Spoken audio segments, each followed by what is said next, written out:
Hello, Lindsay Price here, resident playwright for Theater Folk, and today I'm going to be talking about our T-Folk top 10 plays about teen life. Now, Theater Folk, we specialize in plays for schools and student performers, and it only makes sense that we would have a number of plays that are about teen life. Now, we know that there are a lot of plays about teen life out there that are angsty and a little bit woe is me, and I'm going to tell you right now, we do not specialize in angsty, woe is me type teen plays. So I'm going to talk to you about 10 top 10 plays, Theater Folk plays about teen life that are not angsty, that have unique theatrical storytelling, that have great characters, and are a good, awesome thing for you to go and check out. You can check the link and get these wonderful teen plays. So the first one I'm going to talk about is 16 in 10 Minutes or Less by Bradley Hayward. So the lives of 7 teenagers become intertwined in this humorous, bittersweet, lovely collection of 10-minute plays. Again, great characters. Teen life is seen through the lens of teenagers. I think that's really important, that teen voice. That's the other thing that's we really focus on with our stuff is teen voice, and how is that voice being expressed. 16 in 10 minutes or less is a perfect example of that, and we are so happy to have 16 minutes or less in our catalog. So the next one I'm going to talk about is Puzzle Pieces. And this one is really interesting, Puzzle Pieces by Krista Bonart. And this one's really interesting because it explores teen life through a very specific form. Puzzle Pieces is told only using monologues. So the characters, they speak frankly about their fears, their futures, how they embrace the day-to-day, but it's all through their own inner voice. They are talking directly to you, and as opposed to talking to each other.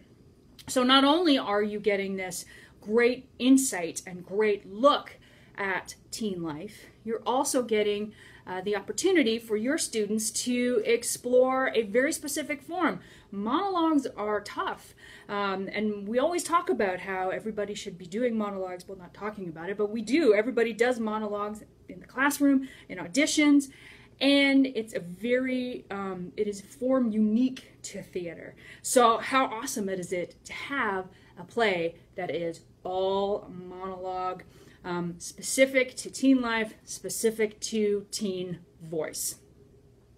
Number 3, play number 3 is Stereotype High by Jeffrey Haar. So high school can be seen as, and sometimes is thought of as, being full of stereotypes, full of cliques, right? We think of the jock, we think of the cheerleader, we think of the computer nerd, we think of the outsider, and sometimes teens are often slotted into these pigeonholes, and they can't get out of them. And what happens when teenagers want out? When teenagers want their own voice heard, where we have teenagers who have been dropped into slots, and they fight tooth and nail to reinvent themselves. That they want to have a very individual voice heard when they've been stuck into a specific slot. There's nothing worse than being stuck into a specific slot in grade 9 and have to live with it for 4 years.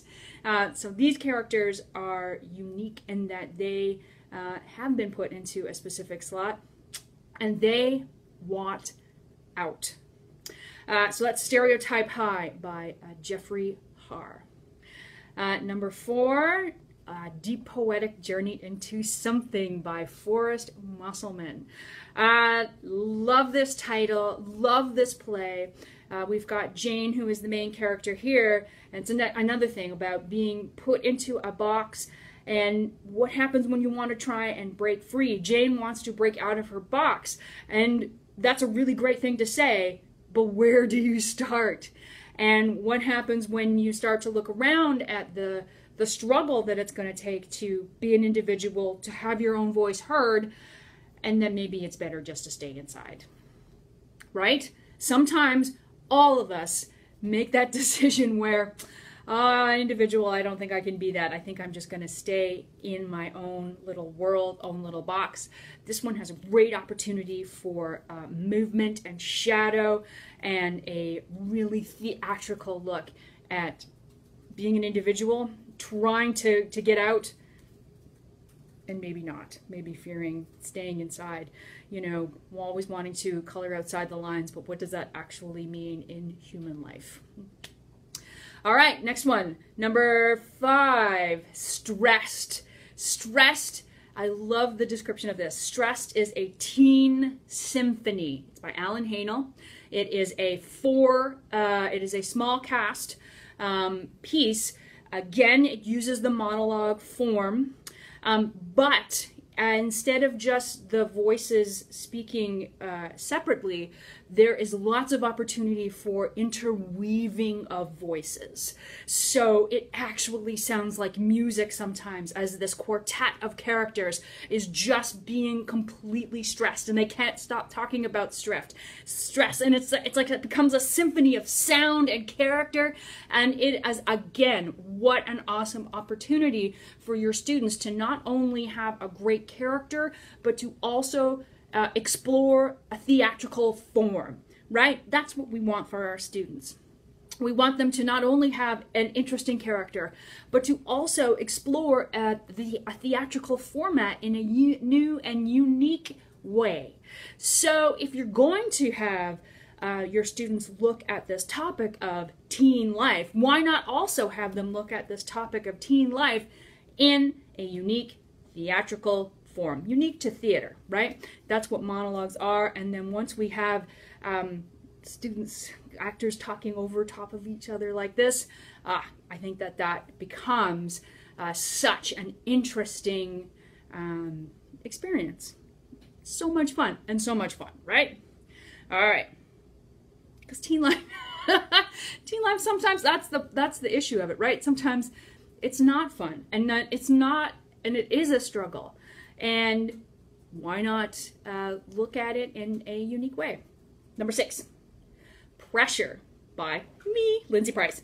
And in this play, there is a great ensemble, which is called The Mob, which will give you a little interest about. So if we have Stressed, which is a teen symphony where all the voices are sort of weaving and the characters are sort of doing all the weaving themselves.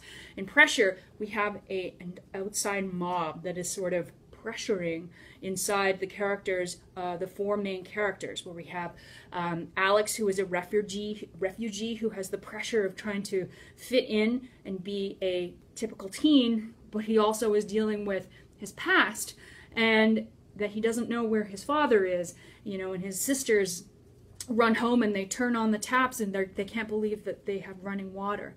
And then we have Tara, who is faced with making an unpopular decision when all she wants is to be popular. Penny, who is getting up at 5 every morning to get everything done. And Kyle, who can't live up to his family's expectations when all he wants to do is just sort of listen to music and hang out and not make life decisions. So we have these are the pressures that these teens are suffering, and some of them make the right decisions in the play, and some of them make the wrong decisions. And I think that's really important when you have an issue play, and when you have a topic like teen life. It's really important not to wrap everything up in a neat little bow and say, hey, teens are okay, teens are great, teens don't make any wrong choices. They're no different than we. We make wrong choices And certainly we need to show that teens make wrong choices too. I always find with issue plays that you need to end with a question, that the play has to end with a question mark as opposed to a period, because then you can have discussion, and then that's the end of the play, really. The play ends with the discussion between audiences and actors, maybe. Okay, so that's Pressure, great big cast, and The Mob. And now we are at 7, and 7 is A Box of Puppies by Billy Howe. And Billy has written these 4 gems of plays which are really about feeling small in a big world, which I really think is something that a lot of teenagers feel. They feel misunderstood, they feel insecure and frail, and all have a variety of different coping mechanisms. Some of them, again, are good, and some of them are bad. They're bad choices. And I love this little collection. It's got a couple of really interesting, frank monologues, and a couple of one two-hander and one bigger scene called Hulk Hands, where a small, insecure boy thinks about how the world would be if he could deal with everybody with more power. Because it's about powerlessness is another thing I think that is really big when we're looking at the common themes of teen life. A lot of people ask me how I can write with the teen voice. What am I thinking about when I write plays specifically for student performers? And that's the first place I turn, is the feeling of powerlessness and the emotional qualities of being a teenager, because the reality is it was a long time ago, but I think that the feeling of being powerless in a big world, being small in a big world, is something that never changes. All right, number 8, Just Girls Talking by Robert Wing.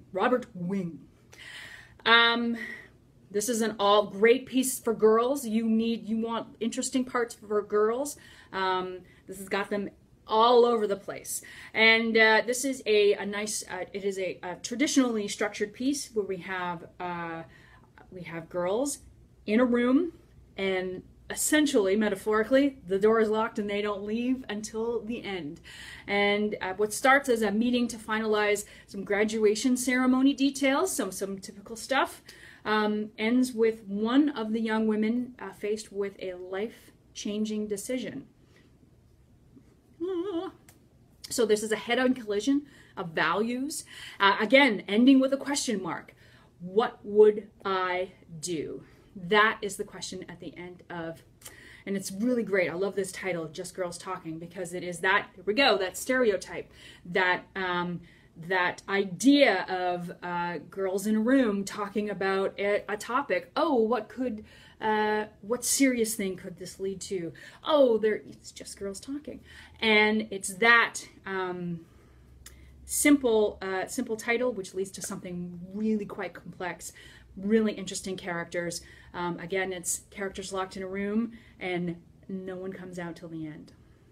Number 9, Split by Bradley Hayward. This is about teenagers navigating the winding road of divorce. It's very honest. It's wonderfully theatrical. I will not lie. When we were putting this play in our catalog, I read it 4 times from the time that we first chose it to the time that it went into publication. Cried at the end every time. So I think that this is a wonderful day-to-day look at the reality of growing up in a family that has been torn apart. And where do we find our community when our life is torn apart? And how do we turn to each other? And how do we build something when we're left with rubble? Really interesting. Again, we love characters here at Theatre Folk. We love plays that take topics and we look at them in theatrical light. We love plays with really specific, unique characters. We love the topic of teen life. We think it's really, again, teen voice. We think teen voice is so important. you know, but there's got to be something interesting in the characters, and it's got to be something theatrical. Last one, number 10, Neat Teen, by Lindsay Price. And Neat Teen is all about teen life, forwards, backwards, inside out. And this one I really love, again, because of its theatricality and playing with form. I wanted to take every form, from kitchen sink to absurd to movement pieces to audience participation to song to the ability to add your own scene. We, particularly with our vignette plays, we get people calling us all the time and say, oh, we're having such a great time with this play, so much so that Jimmy decided to write his own scene. Can we put it in your play? And the answer is no, you can't. Except when we provide a play like Neat Teen that has it specifically written into the piece, where here's where you can, if you're inspired to write your own scene, here is the place to put it.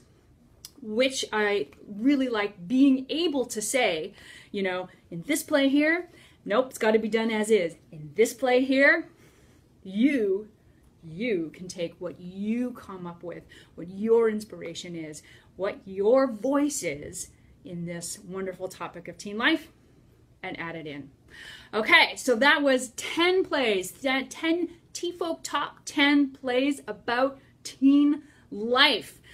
So those titles again, 16 and 10 minutes or less, puzzle pieces, stereotype high, a deep poetic journey into something. Isn't that what we all want? Stressed, a teen symphony. I love that description. Pressure, a box of puppies, all feeling small in this big, big, wide world. Just girls talking. We take that thing that we are, that stereotype, turn it inside down, turn it upside down.